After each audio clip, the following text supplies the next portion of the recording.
और चलिए तमाम खबरें विस्तार से अब जानते हैं। पुष्कर सिंह धामी कैबिनेट की बैठक खत्म हो गई है। बैठक में कई बड़े फैसले लिए गए हैं, जिसमें राज्य की नई शराब नीति को यहां पर मंजूरी दी गई है। राज्य में शराब से राजस्व का टारगेट अब 4000 करोड़ तय किया गया है। देसी शराब की दुकानों की कीमत 15% बढ़ेगी, तो वहीं विदेशी शराब की दुकानों की कीमत 10% बढ़ेगी। साथ ही उत्तराखंड में शराब के दामों में कुछ कमी करने का फैसला लिया गया है, लेकिन उत्तर प्रदेश से महंगी ही शराब रहेगी, मगर उत्तर प्रदेश से 20 रुपए तक ही दाम ज्यादा होंगे। अभी उत्तर प्रदेश और उत्तराखंड में शराब के दामों में 150 से 200 रुपए का अंतर है। इसके अलावा शराब की हर बोतल पर 3 रुपए सेस लगेगा। वहीं बैठक में G20 जैसे कुछ अन्य मुद्दों पर भी फैसले हुए हैं। बड़ी खबर, बड़ी जानकारी। पुष्कर सिंह धामी कैबिनेट की अहम बैठक हुई है।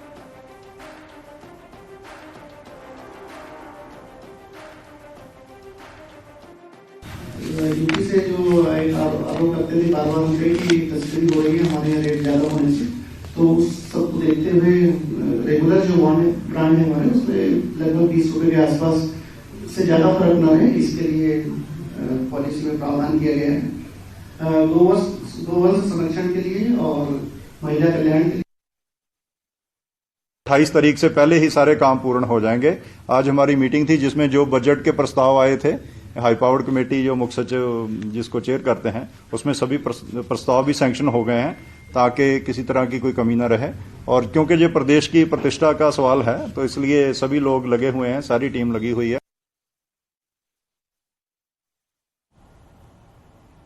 यूपी से जो आरोप शराब से कमाई का टारगेट 4000 करोड़ रुपए नई दुकानों के लिए देनी होगी ज्यादा रकम।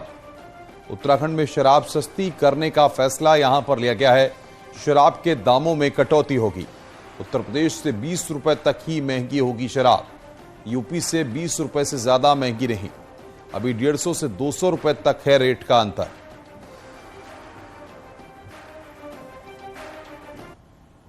तो अब उत्तराखंड में सस्ती हो गई है शराब। नई एक्साइज पॉलिसी को मंजूर कर लिया है कैबिनेट ने, और शराब से कमाई का टारगेट भी तय कर लिया गया है। 4000 करोड़ ये टारगेट रखा गया है। अभी जो उत्तर प्रदेश और उत्तराखंड में जो डिफरेंस है शराब के दामों का, वो 150 से 200 रुपए का है, लेकिन ये अब 20 रुपए रहेगा घटकर। आगे बढ़ते हैं। हरिद्वार में पटवारी पेपर की भर्ती मामले में एक और गिरफ्तारी हुई है। एसआईटी ने 50,000 के इनामी डेविड को गिरफ्तार किया है। डेविड लगातार फरार चल रहा था। डेविड के पास से 2,74,000 रुपए कैश और 2 ब्लैंक चेक बरामद हुए, जो उसने पेपर सॉल्व करने के बदले अभ्यर्थियों से लिए थे। और इससे पहले भी डेविड वन दारोगा भर्ती में अभ्यर्थियों को नकल कराने और नौकरी का झांसा देकर बेरोजगारों से पैसा वसूलने के आरोप में जेल जा चुका है। पटवारी भर्ती परीक्षा मामले में 24 से ज्यादा लोग जेल भेजे जा चुके हैं। डेविड जो है लगातार इसमें फरार चल रहा था, जिस पर आईजी गढ़वाल महोदय द्वारा इसमें 50,000 का इनाम भी किया था गिरफ्तारी पर। इसको भगवानपुर क्षेत्र से एसआईटी टीम द्वारा गिरफ्तार किया गया और माननीय न्यायालय में पेश किया गया। पूर्व में भी इस पर लक्सर क्षेत्र में नौकरी का झांसा देने के आरोप में इस पर मुकदमा दर्ज है। यूके SSSC भर्ती घोटाले में मास्टरमाइंड हाकम सिंह को अब झटका लगा कि हरिद्वार जिला प्रशासन ने हाकम सिंह की हरिद्वार की प्रॉपर्टी को कुर्क करके यहां सील लगा दी है। जिलाधिकारी के आदेश पर ज्वालापुर में गेल गैस प्लांट के पास स्थित हाकम के निर्माणाधीन मकान को सील कर यहां सरकारी बोर्ड लगा दिया गया है। ये ज्वालापुर में है, बाहर दूध के अंतर्गत ये खसरा नंबर 805 में है, जिसमें वर्णित संपत्ति 2 बेनामों के आधार पर है। 78.16 वर्ग मीटर और 78.16 वर्ग मीटर। उस पर हमने यहाँ पर इनकी जो अनकंस्ट्रक्ट एरिया बना हुआ है जितना भी, उसमें ये कुर्क कर ली गई है। देहरादून के विकास नगर में आज दूसरे दिन भी अतिक्रमण पर एक्शन हुआ। जीवनगढ़ से डाक पत्थर तक अतिक्रमण हटाने का अभियान चल रहा है, जिस पर आज करीब 400 घरों को तोड़ने का काम किया गया। वहीं UJVNL की जमीन में बने इंदिरा आवास योजना और प्रधानमंत्री आवास योजना के घर बने हैं, जिनको छोड़ा गया। और रविवार को भी अतिक्रमण के खिलाफ एक्शन हुआ था। 200 मकानों पर बुलडोजर चलाया गया था, जबकि आज 400 मकानों पर बुलडोजर चला है।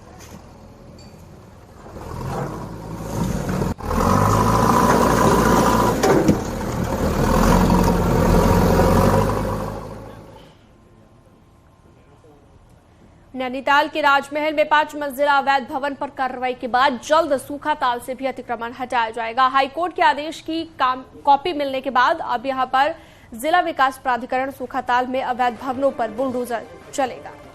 30 से ज्यादा अतिक्रमण को चिन्हित किया जा चुका है। आपको बता दें कि कुछ महीने पहले हाईकोर्ट के निर्देश के बाद प्राधिकरण की टीम अतिक्रमण हटाने के लिए गई थी, लेकिन उनको बैरंग ही लौटना पड़ा था।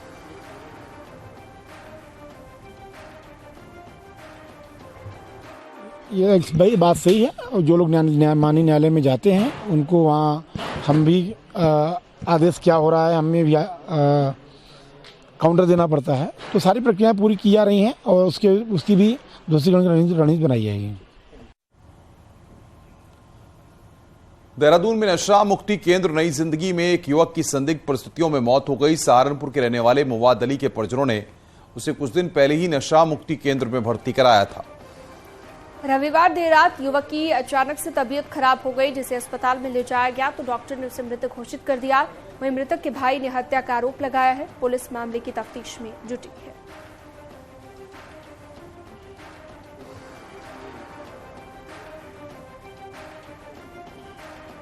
हमने चेक किया उसकी बॉडी को, तो उसके हाथों पे पैरों पे बांधने के निशान है। मुंह से उसके ब्लड था और मुंह के अंदर भी उसके मतलब ब्लड जमा हुआ था। आप क्या चाह रहे हो? अब हम ये चाहते हैं कि पुलिस जो है इसमें हमारा मुकदमा लिखे, उसमें उचित कार्रवाई करे। कल रात को कुछ इसको तकलीफ हुई और जब इसको अस्पताल ले जाया गया तो वहाँ इसको जो है डॉक्टर ने ब्रॉड डेथ घोषित कर दिया। अब इस पूरे प्रकरण में एक तो पंचायतनामा भरने के बाद डेड बॉडी का हम लोग पीएम करा रहे हैं, पीएम पैनल के डॉक्टर से करा रहे हैं और उसके बाद जो तथ्य सामने आएंगे उस हिसाब से फर्दर इसमें कार्रवाई की जाएगी।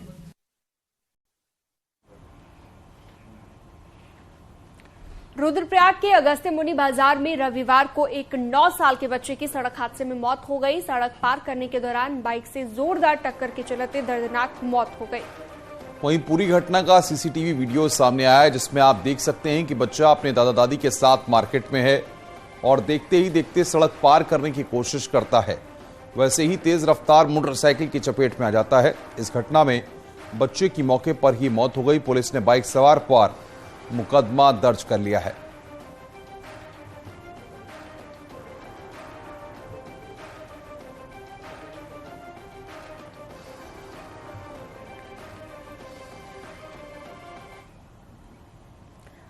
पंजाब में खालिस्तानी समर्थक अमृतपाल के समर्थकों की अरेस्टिंग के बाद अब उत्तराखंड पुलिस भी अलर्ट मोड में है और उधम सिंह नगर और हरिद्वार में पुलिस सघन चेकिंग के साथ सभी इलाकों में एक्स्ट्रा पुलिस फोर्स तैनात कर रही है। वहीं सोशल मीडिया पर विशेष नजर रखी जा रही है। अफवाह फैलाने वालों और सोशल मीडिया पर इस संबंध में भड़काऊ पोस्ट करने वालों पर सख्त कार्रवाई के निर्देश दिए गए हैं।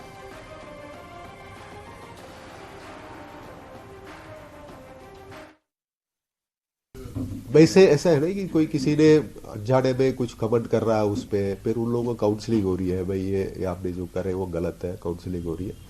जब ज्यादा परसिस्टेंट हमको लगा है कि इस पे काफी हमको काम करना है तो फिर उनको खिलाफ फिर कार्रवाई भी की जाएगी। खुद को प्रधानमंत्री कार्यालय का डायरेक्टर बताकर रौब झाड़ने वाले फर्जी आईएएस अधिकारी किरण पटेल को भले ही जम्मू कश्मीर पुलिस ने अरेस्ट किया हो, लेकिन मामला तूल पकड़ते ही उत्तराखंड पुलिस भी बगले झांकने लगी है। बताया जा रहा है कि फर्जी अधिकारी किरण पटेल बीते साल उत्तराखंड में भी आया था और देहरादून हरिद्वार के साथ केदारनाथ धाम की यात्रा भी किरण पटेल ने की है, जिसकी तस्वीरें भी आरोपी किरण पटेल ने सोशल मीडिया पर डाली थी। वहीं मामले में एडीजी वी मुरुगेशन का कहना है कि पुलिस अब जांच कर रही है आरोपी किरण पटेल को पुलिस की जेड सिक्योरिटी मिली थी या नहीं।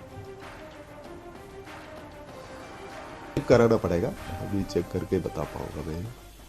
वैसे होते हैं ना वो प्रॉपर हमारा कहीं से भी सिक्योरिटी कैटेगरी का वो कंसर्न पुलिस अथॉरिटी से आता है तब हम प्रोवाइड करते हैं।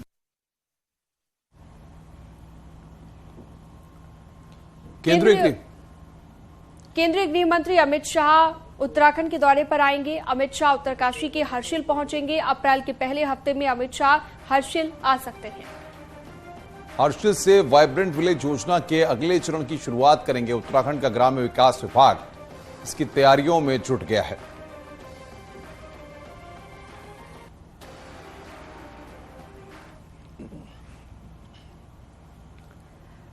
सोमवार को दिल्ली में स्पीकर रितु खंडूरी ने केंद्रीय गृह मंत्री अमित शाह से मुलाकात की। संसद भवन में हुई मुलाकात के दौरान विधानसभा के बजट सत्र समेत कई मुद्दों पर चर्चा हुई। स्पीकर रितु खंडूरी सत्र के बाद दिल्ली दौरे पर हैं।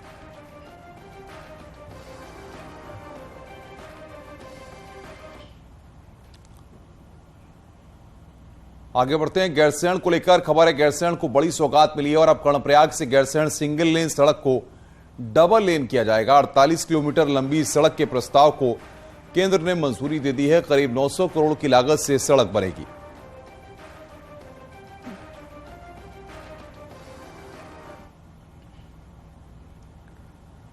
उत्तराखंड सरकार ने नवरात्र को नारी शक्ति उत्सव के रूप में मनाने का फैसला किया है। क्या है इसके फैसले के पीछे की इनसाइड स्टोरी, आइए हम आपको इस रिपोर्ट के जरिए बताते हैं।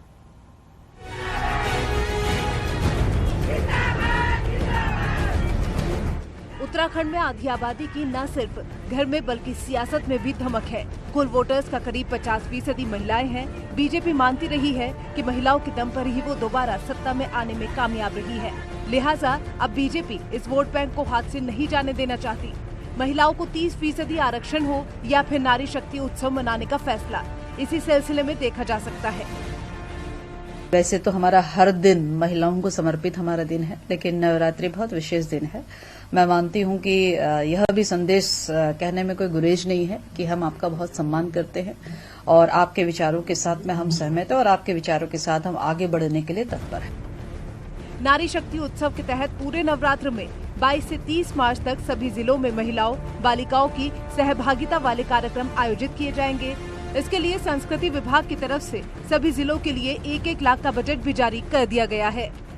उत्तराखंड के अंदर तो नारी शक्ति ही जिस राज्य की निर्माता है और मैं मुख्यमंत्री का आभार व्यक्त करता हूं कि बहुत अच्छा कार्यक्रम नवरात्रों के में उनके द्वारा लिया गया है और जिलाधिकारियों द्वारा कहा गया कि नारी के क्षेत्र में जिन्होंने सफलताएं भिन्न आयाम में प्राप्त की हैं, ऐसी बहनों को सम्मानित करना।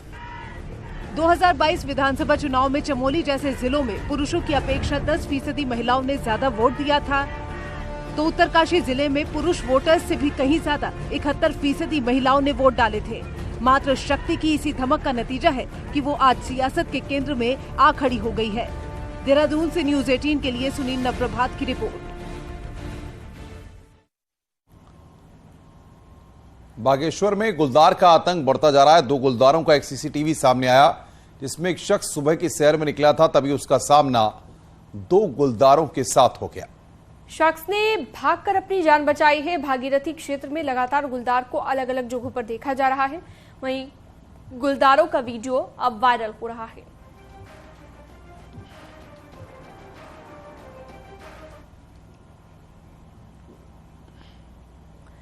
पिथौरागढ़ में ट्यूलिप गार्डन का सपना हकीकत में नहीं बदल पाया है। करोड़ों रुपए पाने के बाद भी अभी तक पानी की तरफ बहा दिया गया, लेकिन फिर भी अभी तक नहीं बन पाया है। ट्यूलिप गार्डन आपको बता दें कि इतना सब होने के बाद भी कहीं पर नजर नहीं आ रहा है। ऐसे में अब सवाल उठने लगे हैं कि क्या ट्यूलिप गार्डन के नाम पर करोड़ों का घोटाला हो गया, लिहाजा अब इसकी जांच की मांग होने लगी है।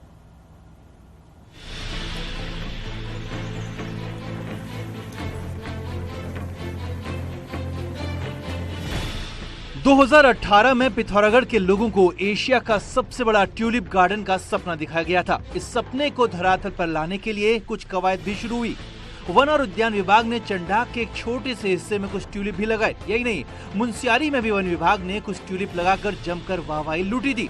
लेकिन अब ये ट्यूलिप कहीं नजर नहीं आ रहे। बीते 2 सालों से न तो यहाँ ट्यूलिप लगाए गए हैं और न ही कहीं एशिया का सबसे बड़ा ट्यूलिप गार्डन नजर आ रहा है। ऐसे में विभागों पर बड़े सवाल खड़े हो रहे हैं। तो वहाँ पर न तार पहाड़ है, न फूल है, न खेत हैं, तो वो सब गए तो गए कहाँ?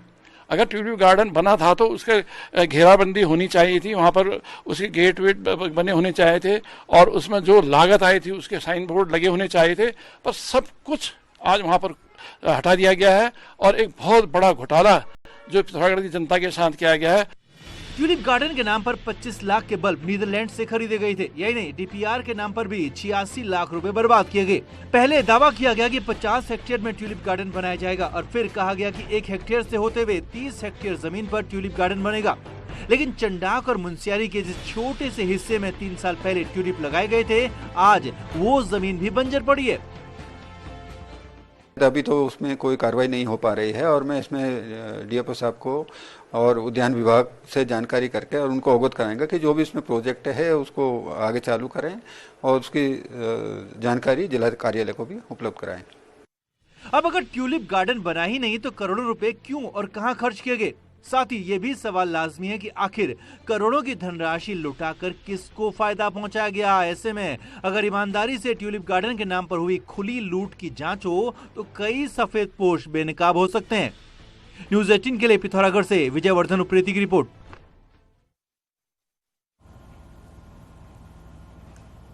कांग्रेस पार्टी के नेता प्रीतम सिंह ने सोमवार को मोरी ब्लॉक के नराणु गांव का दौरा किया। बीते हफ्ते 14 मार्च को यहां 3 घर जलकर खाक हो गए थे, लेकिन गनीमत ये रही कि किसी की जान नहीं गई। कांग्रेस नेता प्रीतम सिंह ने प्रभावित परिवारों से मुलाकात की और खाने पीने का इंतजाम करवाया। सामान जो रजाई, कंबल और आर्थिक मदद भी यहां पर की है। प्रीतम सिंह ने कहा कि दूरदराज का इलाका होने के चलते कोई सुध लेने यहां पर नहीं आया, इसलिए अग्निकांड के प्रभावितों को सरकार की तरफ से तुरंत मदद मुहैया कराई जानी चाहिए। उत्तराखंड में बारिश और बर्फबारी का दौर जारी और अब इस बीच मौसम विभाग ने तेज बारिश का अलर्ट जारी किया है। मौसम विभाग ने अगले 48 घंटे के लिए तेज बारिश का ऑरेंज अलर्ट जारी किया है। वेस्टर्न डिस्टर्बेंस के राज्य में मौसम बदला है। मौसम विभाग के मुताबिक निचले इलाकों में तेज बारिश होगी। 3000 मीटर से ऊंचाई वाले इलाकों में बर्फबारी देखने को मिलेगी। देहरादून, टिहरी, पौड़ी, उत्तरकाशी, चमोली और नैनीताल में तेज बारिश का अलर्ट जारी किया गया है।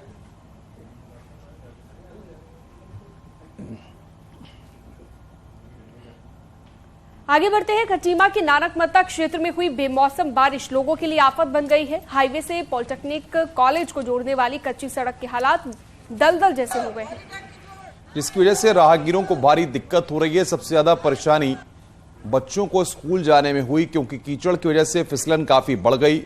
ऐसे में स्थानीय ग्रामीण लंबे समय से सड़क की अनदेखी करने का आरोप लगा रहे हैं और सीसी सड़क बनाने की मांग कर रहे हैं।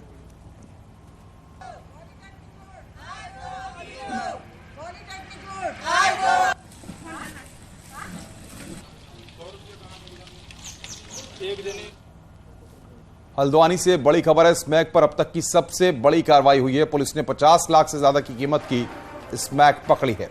हल्द्वानी में पुलिस ने इसका बड़ा खुलासा किया है। हल्द्वानी में पुलिस ने पूरे उत्तर भारत की नामी स्मैक तस्कर को गिरफ्तार किया है। नामी स्मैक तस्कर है ये। आधा किलो से ज्यादा स्मैक के साथ आरोपी को पकड़ा गया है। यूपी से स्मैक लाकर उत्तराखंड में बेचने ही आ रहा था। फिलहाल उससे पूछताछ की जा रही है।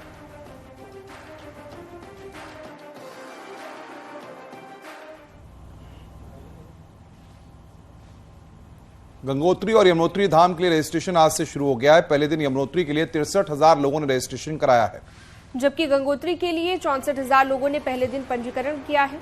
बद्रीनाथ धाम और केदारनाथ धाम के लिए पहले ही पंजीकरण शुरू हो चुका है और आज से गंगोत्री, यमुनोत्री के लिए भी पंजीकरण शुरू हो गया है।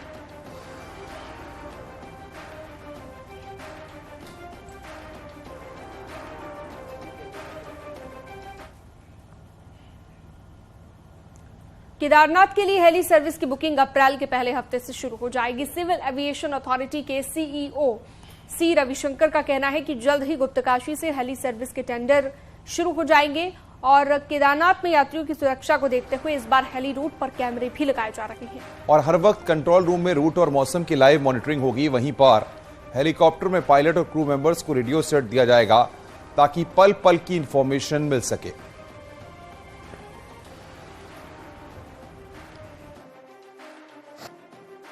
इस बार केदारनाथ हेलीकॉप्टर यात्रा जो है टिकट्स IRCTC का वेबसाइट के माध्यम से करने के लिए जो है प्रयास कर रहे हैं। अप्रैल 1 वीक से जो है उसको शुरू करने के लिए प्रयास चल रहा है और टोटल 9 रूट्स है। यहाँ 3 जगह से जो है जाता है, गुप्तकाशी, फाटा और सिरसी। इसमें फाटा और सिरसी में 4 रूट्स के लिए जो अवार्ड हो गया है। टिहरी में चारधाम यात्रा सुरक्षा को लेकर परिवहन विभाग ने यात्रा रूटों का सर्वे कर लिया है और ब्लैक स्पॉट भी चिन्हित कर लिए गए हैं। NH 58 पर 5 ब्लैक स्पॉट चिन्हित किए गए हैं। संबंधित विभागों को इसकी लिस्ट दे दी गई है और सुरक्षा के काम किए जा रहे हैं। वहीं NH 94 पर दुर्घटना संभावित संवेदनशील स्पॉट चिन्हित कर साइन बोर्ड लगाए जा रहे हैं।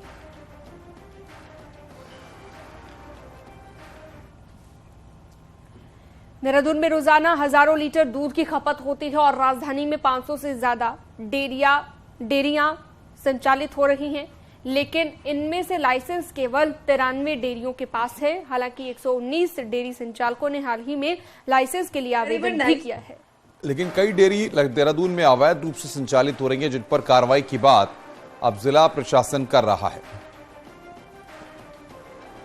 नगर निगम के द्वारा जो डेटा दिया गया है उसी के क्रम में मेरे द्वारा भी एक बैठक बुलाई गई थी, क्योंकि कुछ रजिस्टर्ड हैं, कुछ अनरजिस्टर्ड हैं, लेकिन नगर निगम के पास एक डेटा है जिसके क्रम में हमने कहा था कि जो हाइजीन है, कॉमन हाइजीन है, वो मेंटेन की जाए।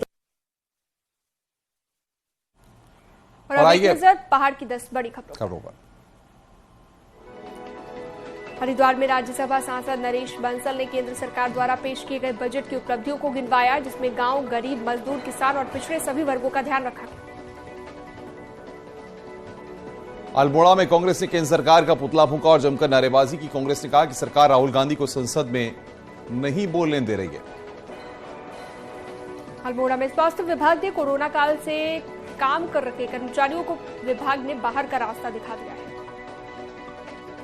रुड़की में यूजर चार्ज वसूलने का लगातार विरोध हो रहा है। कांग्रेस पार्षदों और कार्यकर्ताओं ने नगर आयुक्त का घेराव किया। नगर निगम बेवजह लोगों पर यूजर चार्ज थोपने का आरोप लगाया।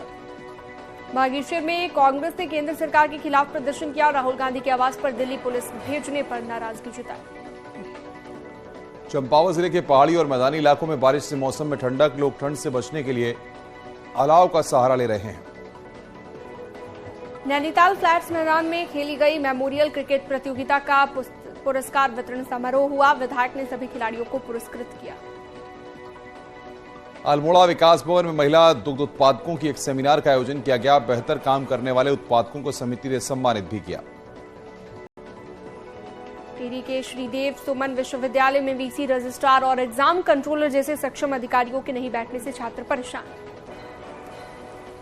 राजधानी देहरादून में जिलाधिकारी ने जनता दरबार लगाया, जिसमें 100 से अधिक शिकायतें आई। ज्यादातर फरियाद पानी, बिजली और साफ सफाई की व्यवस्था से थे। और यहां रुकते हैं एक छोटे से ब्रेक के लिए। ब्रेक के बाद खबरों का सिलसिला लगातार जारी है।